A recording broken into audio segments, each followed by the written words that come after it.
When not to apologize. When not to apologize.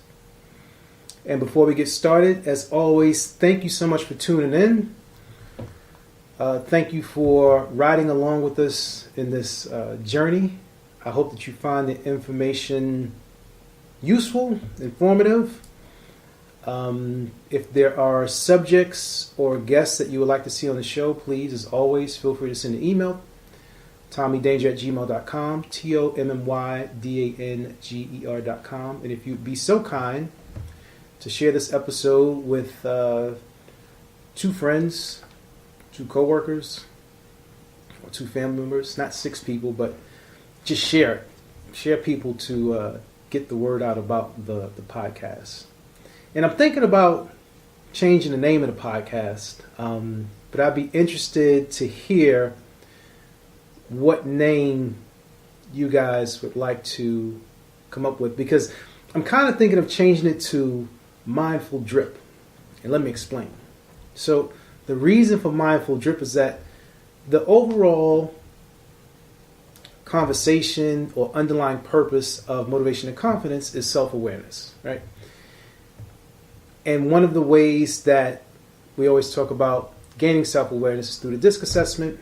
If you're interested, feel free to send me an email. I'll put you on, right? But in being self-aware, you can become mindful, or you should become mindful, right? Mindful of your present state. You want to stay present. And the drip itself is just having style, because I don't know about you guys, but I get turned off when things seem a little too preachy, or like somebody's talking down to you, or something that has like a huge religious type of backdrop to it. Kind of turns me off. Very spiritual, but when it comes to religion, I don't like people sort of forcing that thing on me. But at the same time, I think we're all spiritual beings, but you want it to have some style. Like you don't want it to be like, oh, I'm sitting somewhere, I'm just reading a book. Like, we want to laugh, we want to joke, we want to enjoy life, we want to embrace all conversations and do it with class and style. So Mindful Drip is one of the names that I came up with. Or if I should just keep it as Motivation and Confidence. Either way, I'm interested to hear what you guys would think. So you can leave it in the comments. For those of you who follow me on IG, shoot me a DM. For those of you who follow me on Twitter, the handle is @TomDanger. And for those of you who prefer to remain anonymous, again, send an email, TommyDanger@gmail.com. So, back to this week's subject. We're not to apologize. I was having a conversation with a friend of mine, and he was expressing to me a new opportunity that had come his way. And he was very close in being a finalist for this new opportunity. And he reached out for advice. And in that conversation, he kept saying, like, I'm thankful for the opportunity that I have, in almost like he was apologizing for wanting to move on. And I just want to share with you guys, like, don't apologize for something that you're not really sorry for. Like, save your apologies for when you do something that's intentional or unintentional to blatantly hurt someone, do something in malice or disrespect. Then you want to apologize. You don't just want to apologize. Like, my daughter, for some reason, if she asks for something to drink and I'm like reading a book, she's like, "Oh, I'm sorry to bother you." No. Don't apologize to me. It's totally fine. Like, I'm here.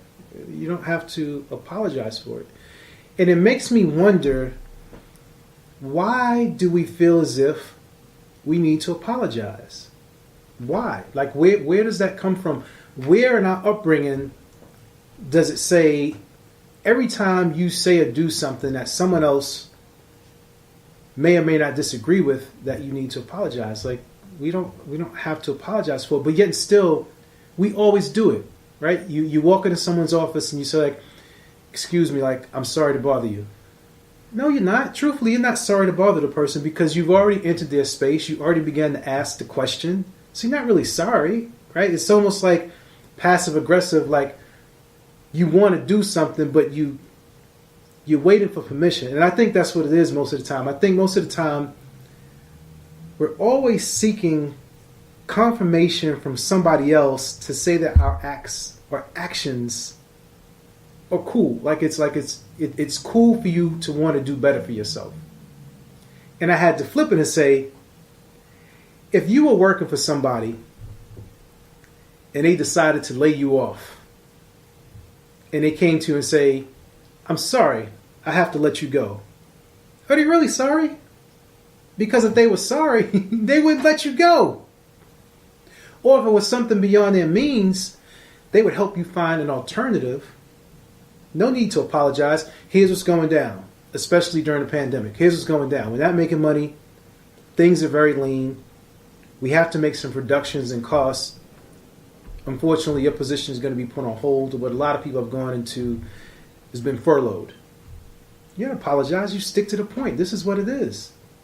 This is nothing personal against you. And on the flip side, when you get an opportunity to better yourself and you've been on a team for a certain period of time, there's no need to go to your boss, supervisor, coworker and say, I'm sorry, I'm taking another opportunity. No. There is no need to apologize. We're not in the apology business, because then what happens is when it's really time to apologize, your apology is sort of watered down. And this is a prime example in relationships. Just being honest about myself, there's been times when I've done things that I shouldn't have been doing. And then I come back to my wife and I'm like, I apologize.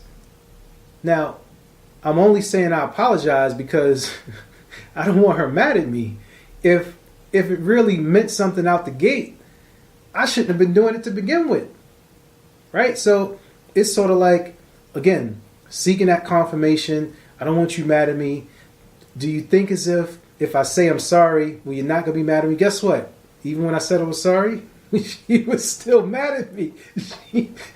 Saying I'm sorry didn't stop her from being mad at me, right? Saying that you're sorry or showering a person with gifts is not going to change the way that they feel. A person's going to feel the way that they feel. The same thing with your boss. If you're saying that you're going to move on, they may feel some sort of way, and them feeling some sort of way may not have anything at all to do with you.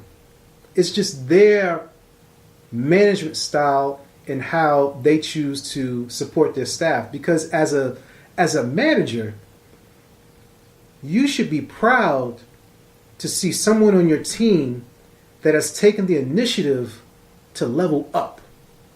Because they're basically saying, look, I've come into this space, hopefully, and learned as much as I can learn. And now with what I've learned here, I'm looking to take my skill set and expand it somewhere else. There's no need for me to chill in this space anymore.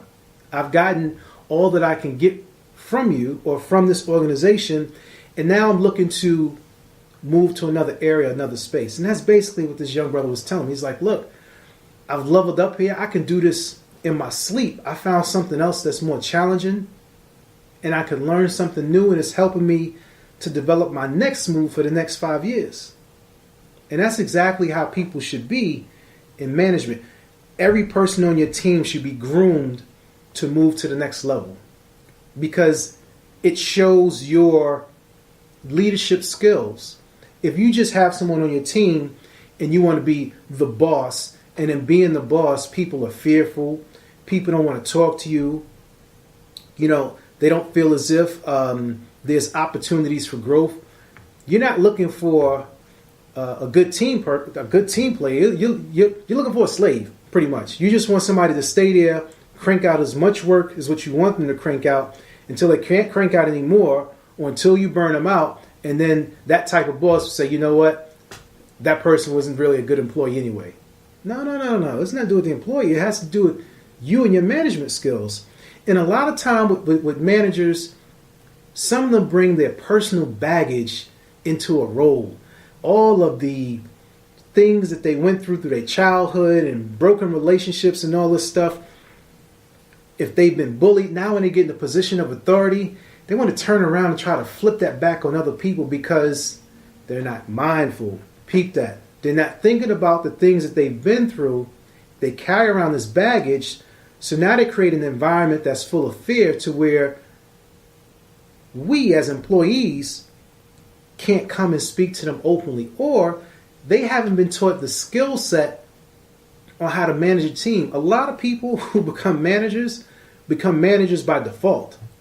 Someone who is in a role, and then when things are sort of out of order, somebody else comes along and say, hey, you've been showing up here every day, so I think you make a good manager. Or you've been here and I noticed that you speak up and you say certain things. But there's a growth process to becoming a manager. There are certain levels to it. Some people have it and some people don't. Not everybody is groomed to be a manager. Not everybody is groomed to be a boss. Everybody has a particular role to play, and it's important for us to understand what our roles are, what our strengths are, and what our weaknesses are.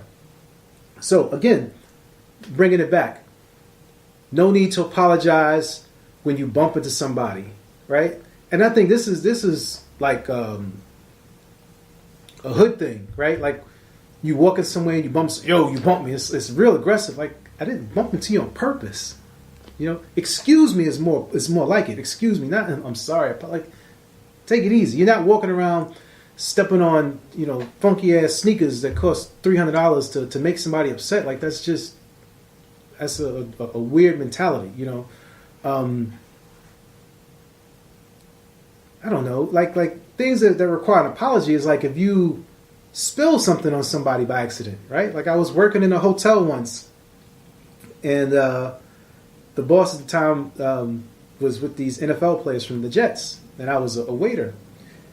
And I was young, and I didn't really know what I was doing, and this guy, because of his position, made me extremely nervous. So I had a tray of drinks on the tray, like 6 of them. I'm trying to look stylish in one hand, coming over to serve these guys, and I took one drink off, and I sat it down.